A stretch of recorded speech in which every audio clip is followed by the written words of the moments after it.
Sir அடுத்து ஆனி மாதம் வரப்போகிறது. ஆனி மாதத்திற்கான பலன்கள் ஒவ்வொரு ராசிக்கும் எப்படி இருக்கிறது சார்? பொதுவா ஒரு தகவலை சொல்லிடுறேன், முன்னோட்டமா சொல்லிடுறேன். எல்லா மனிதர்களுக்கும் பிறப்பு முதல் இறப்பு வரை தீர்மானிக்கப்பட்ட ஒன்று. ஒரு ஜாதகத்தை பார்த்தீங்கன்னா 9 கிரகங்கள் இருக்கும். மாந்தியம் சேர்த்தா 10 கிரகம்னு கணக்கு. ஒரு மனிதர் வாழ்வதற்கு தேவையான ஆதாரங்கள் கிடைத்து கொண்டிருக்க வேண்டும். அதனால் முதலில் எல்லா நேரங்களும் என்ன புரிஞ்சுக்கணும்னா, ஏதாகிலும் ஒரு கிரகம் நம்முடைய வாழ்க்கைக்கு தேவையான ஆதாரத்தை நமக்கு வழங்கி கொண்டிருக்கும்.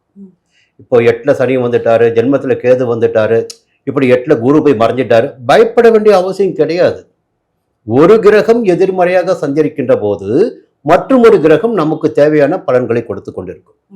ஒவ்வொரு கிரகத்திற்கும் ஒரு காரகத்துவம் உண்டு. சனியன் ஆயுள்காரகன், கர்மகாரகன், இப்படி சூரியன் ஆத்மகாரன், ஒவ்வொரு கிரகத்திற்கும் காரகத்துவம் உண்டு.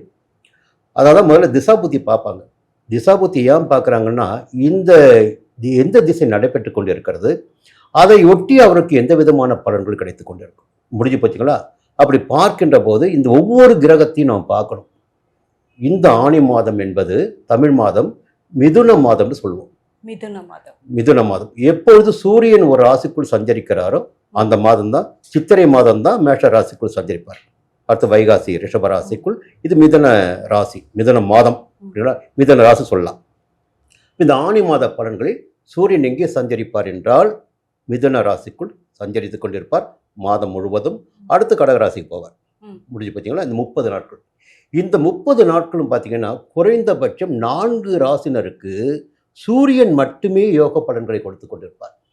எப்பொழுதுமே சூரியன் 3, 6, 10, 11ஆம் இடத்தில் சஞ்சரிக்கின்ற போது யோக பலன்களை அதிகபட்சமாக அந்த ஜாதகருக்கு கொடுப்பார். அந்த 4 ராசின்னு பார்த்தீங்கன்னா மேஷ ராசி 1, அடுத்து சிம்ம ராசி 1, அடுத்து கன்னி, அடுத்து மகரம். இந்த 4 ராசினருக்கு சூரியன் என்ற ஆத்மகாரகனால் இந்த ஆனி மாதம் யோகமான மாதமாக இருக்கும். இப்போ 4 ராசிக்கு ஒரு யோக பலன் கிடைச்சி போச்சுங்களா? அடுத்து பார்த்தீங்கன்னா குருவுடைய பார்க்கணும். குரு ஒரு இடத்தில் சஞ்சரிக்கின்ற போது 5 ராசினருக்கு யோக பலன்களை கொடுப்பார்.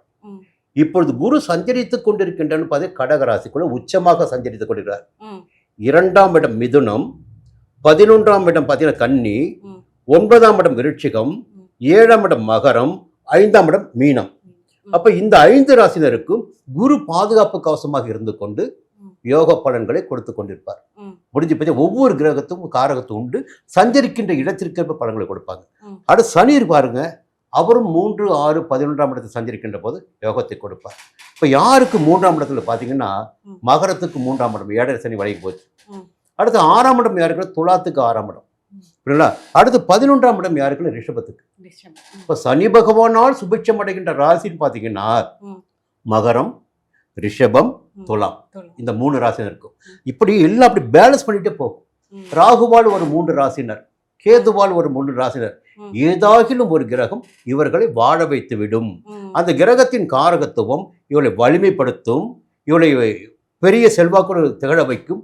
இவளுக்கு எதையெல்லாம் கொடுக்க வேண்டும் அதை கொடுத்து கொண்டிருக்கும். நாம் எதற்கு இந்த மாத பலன் பார்க்கணும்னா, இந்த நேரத்துல இந்த ராசினருக்கு எந்த கிரகம் எங்கே சஞ்சரிக்கிறார்கள், அப்படி சஞ்சரிக்கின்ற போது எந்த விதமான பலன்களை இந்த ஜாதகருக்கு கொடுப்பார். இது பொது பலன் மட்டும்தான். பொது பலன் எடுக்கின்ற போது நட்சத்திரம், ராசி இரண்டையும் மையமாக வைத்து பொது பலன். அடுத்து துலாம் ராசிக்கான ஆனி மாத பலன் எப்படி இருக்கும் சார்?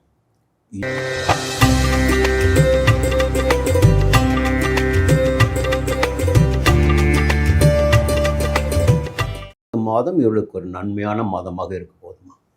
என்னென்ன, கடந்த மாதத்தில் பார்த்தீங்கன்னா 8ஆம் இடமான அஷ்டமஸ்தானத்தில் சூரியன் இருந்தார். சூரியன் தான் ராஜகிரகம், ஆத்மகாரகன். சூரியனுடைய சஞ்சாரம் மிகப்பெரிய பலத்தை கொடுப்பது, எதிர்மறையான பலன்களையும் கொடுப்பது. அப்போது அஷ்டமஸ்தானத்தில் சஞ்சரித்த சூரியன் இப்போ பாக்கியஸ்தானத்துக்கு வந்திருக்கார். இப்போ இதுவே ஒரு நல்ல திருப்புமுனை உங்களுக்கு. எல்லாவற்றுக்கும் மேலாக பார்த்தீங்கன்னா ஒரு ட்ரம் கார்டுன்னு ஒன்று இருக்கு இல்லைங்களா? ட்ரம் கார்டு பார்த்தீங்கன்னா சனி பகவான் 6ஆம் இடத்தில் சஞ்சரிப்பது. எப்பொழுதுமே 3, 6, 11ஆம் இடங்களில் சனி பகவான் சஞ்சரிக்கின்ற போது அந்த ராசினருக்கு யோக பலன்களை அதிகபட்சமாக கொடுப்பார். அதுவரையில் இருந்த நெருக்கடிகள் எல்லாம் விலக ஆரம்பிக்கும், நன்மைகள் நடக்க ஆரம்பிக்கும். ஒரு குடும்பத்திலும் சுபிட்சமான நிலை இருக்கும், ஆரோக்கியமும் சீராகும். எல்லாருக்குமே பார்த்தீங்கன்னா வம்பு வழக்கு இல்லாத மனிதரே இப்போ கிடையாது. இந்த 6ஆம் இடத்த சனி வருகின்ற போது என்னன்னா அந்த வழக்குகளில் இவர்களுக்கு சாதகமான தீர்ப்பு ஏற்படுவதற்கு வாய்ப்புகள் இருக்கும். இன்னும் எல்லாவற்றுக்கும் மேலாக இந்த தொழிலில் போட்டி பிரச்சனைகள் இருக்கு பாருங்க, அந்த இடத்திலும் உங்களுக்கு சாதகமான நிலை. எதிரிகள் உங்களிடம் சரணடையக்கூடிய நிலை எல்லாம் இந்த 6ஆம் இடத்தை சனி ஏற்படுத்தி கொடுப்பார். உத்தியோகத்தில் இருப்பவர்களுக்கு ஏற்படுத்த மறைமுக தொல்லைகள் பிரச்சனைகள் எல்லாவற்றையும் சனி பகவான் சீர் செய்து கொடுப்பார். இது பொதுவாகவே 6ஆம் இடத்தை சனி சஞ்சரிக்கின்ற காலம் துலாம் ராசினருக்கு ஒரு யோகமான காலமாக இருக்கும். அனைத்திற்கும் மேலாக பார்த்தீங்கன்னா கேது, ஞானமோட்சக்காரன் கேது 11ஆம் இடமான லாபஸ்தானத்தில் சந்திருக்கிறார். ஒரு பலமான ஒரு கிரகம் ஒரு யோகத்தை கொடுக்கின்ற நிலையில் இருந்து விட்டாவே அந்த ஜாதகருக்கு அந்த காலம் யோகமான காலமாக இருக்கும். எவ்வளவு சங்கடங்கள் வந்தாலும் அந்த சங்கடங்கள் நெருங்காமல் போகும். இப்படி 2 கிரகங்கள் இந்த நேரத்தில் இந்த மாதத்தில் பலமாக சஞ்சரிக்கிறாங்க. இன்னொரு பக்கம் பார்த்தீங்கன்னா குரு 10ஆம் இடத்துக்கு வந்திருக்காரு. எப்பொழுதுமே ஒரு கிரகம் யோகமான பலன்களை கொடுக்கின்ற போது மற்றும் ஒரு கிரகம் ஏதாகிலும் ஒரு வகையில் நெருக்கடியை ஏற்படுத்துகின்ற அளவிற்கு சஞ்சரிப்பார். 10ஆம் இடத்து குரு பதவியை பறிப்பார் என்பது பொதுவான விதி. இப்போ 10ஆம் இடத்தில் குரு சஞ்சரிக்கின்ற இந்த காலகட்டத்தில் துலாம் ராசினர் அரசியல்வாதிகளாக இருந்தால் தலைமையின் அதிருப்திக்கு ஆளாவார்கள். இல்லை எதிர்பார்ப்புகள் எதுவும் பூர்த்தியாகாமல் போயிடும் இந்த நேரத்தில். அதே நேரத்தில் உத்தியோகத்தில் இருப்பவர்களுக்கு சங்கடங்கள் ஏற்படுவதற்கு வாய்ப்புகள் உண்டு. எதற்காக இந்த பலனை நாம் சொல்கிறோம்னா, இதையெல்லாம் நடப்பதற்கு வாய்ப்புகள் இருக்குது, நீங்கள் எச்சரிக்கையாக இருக்கணும் அப்படிங்களா. எதுவெல்லாம் செய்யக்கூடாதோ அதை நீங்கள் செய்யக்கூடாது பணியில் இருப்பவர்கள். இப்போ அதே நேரத்தில் குருவுடைய பார்வை இருக்குது பாருங்கள். 10ஆம் இடத்து குரு பதவியை பறிப்பார், தொழிலில் பின்னடைவை ஏற்படுத்துவார். இவருடைய சஞ்சார நிலை அப்படி இருக்குது. அவருடைய பார்வை 2ஆம் இடமான தன குடும்ப வாக்குஸ்தானத்துக்கு. அப்போ குடும்பத்தில் சுபிட்சம் இருக்கும், தேவையான பணம் வந்துட்டுருக்கோம், கொடுத்த வாக்கை காப்பாற்ற முடியும், நன்மைகள் எல்லாம் கூடுதலாகவே நடப்பதற்கு வாய்ப்புகள் இருக்குது. ஒவ்வொரு மனிதனுக்கும் தனிப்பட்ட அபிலாஷைகள் என்பது இருக்கும். அப்போ 4ஆம் இடத்துக்கு குரு பார்க்கின்ற போது இவர்களுடைய சந்தோஷம், அந்த சந்தோஷம் இவர்களுக்கு கிடைக்கும். எதை எதிர்பார்க்கின்றார்களோ அதை இவர்கள் அடைய முடியும். முடிஞ்சு போச்சுங்களா. அடுத்து 6ஆம் இடத்து சனி இருக்காரு, சனியையும் குரு பார்க்கிறாரு. அப்போ 6ஆம் இடம் சுபிட்சமாகிறது. 6ஆம் இடத்தில் சஞ்சரிக்கின்ற சனி பகவானின் பார்வைகள் இருக்கு பாருங்க. இவர்களுக்கு 8ஆம் இடத்துல சனி பகவான் பார்வை. அப்போ அந்த இடம் கூட பார்த்தீங்கன்னா ஒரு மறைமுக திடீர் அதிர்ஷ்ட வாய்ப்புகள் இவருக்கு ஏற்பட வாய்ப்பு இருக்கு. விரய செலவுகள் குறையும், தைரியமாக செயல்படக்கூடிய நிலை உருவாகும். இந்த குரு பார்வை சனி பகவானுக்கு கிடைக்கின்ற காரணத்தினால் அவருடைய பார்வைகளால் ஏற்படுகின்ற பாதகமான பலன்கள் சுப பலன்களாக மாறிவிடும். இப்போ சனியுடைய சஞ்சாரம் சாதகமாக இருக்குது, குரு பகவானுடைய பார்வைகள் சாதகமாக இருக்குது.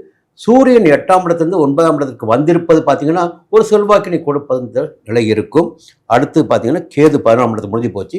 ராகு 5ஆம் இடத்துல, பூர்வ புண்ணிய ஸ்தானத்தில் ராகு. இப்போ பிள்ளைகளை பற்றி ஒரு கவலை இருந்துட்டு இருக்கும் யார்கிட்ட, இந்த துலாம் ராசினருக்கு இந்த காலத்தில் பிள்ளைகளை பற்றி ஒரு கவலை, இல்லை பூர்வீக சொத்தில் ஏதாகிலும் பிரச்சனைகள் நெருக்கடிகள் என்பது ஏற்படுவதற்கு வாய்ப்புகள் உண்டு. புதன் 9ஆம் இடத்துல கொஞ்சம் புத்திசாலித்தனம் என்பது கொஞ்சம் மட்டுப்படும். யோசிக்காமல் சில வேலைகளை இறங்கிட்டு ரொம்ப அவசரப்படுவீங்க, கொஞ்சம் எச்சரிக்கையாக இருக்கணும். சுக்கிரன் சந்திரன் பார்த்தீங்கன்னா 6ஆம் தேதி வரலும், ஜூன் 6 வரையிலும் கொஞ்சம் இழப்புகளுக்கு வாய்ப்புகள் இருக்குது. எங்கேயாவது போயிட்டு ஏமாந்துடுவீங்க, ஒரு கவர்ச்சியில் போயிட்டு மாட்டுவீங்க, அங்கே நீங்கள் ஏமாந்துடுவீங்க. எப்போ, ஜூலை 6ஆம் தேதி வரலாம். அப்போ அதற்கு பிறகு ஒரு மாற்றம் வருது சரிங்களா. இந்த நேரத்தில் ரொம்ப எச்சரிக்கையாகவும் கவனமாகவும் இந்த துலாம் ராசியில் இருக்கணும். அதே நேரத்தில் வாழ்க்கைக்கு தேவையான வசதி வாய்ப்புகள் கிடைத்து கொண்டிருக்கும், குடும்பத்தில் சுபிட்சம் இருக்கும், வேலையில் மட்டும் ரொம்ப ரொம்ப கவனமாக இருக்கணும், தவறுகளுக்கு இடம் கொடுக்கக்கூடாது.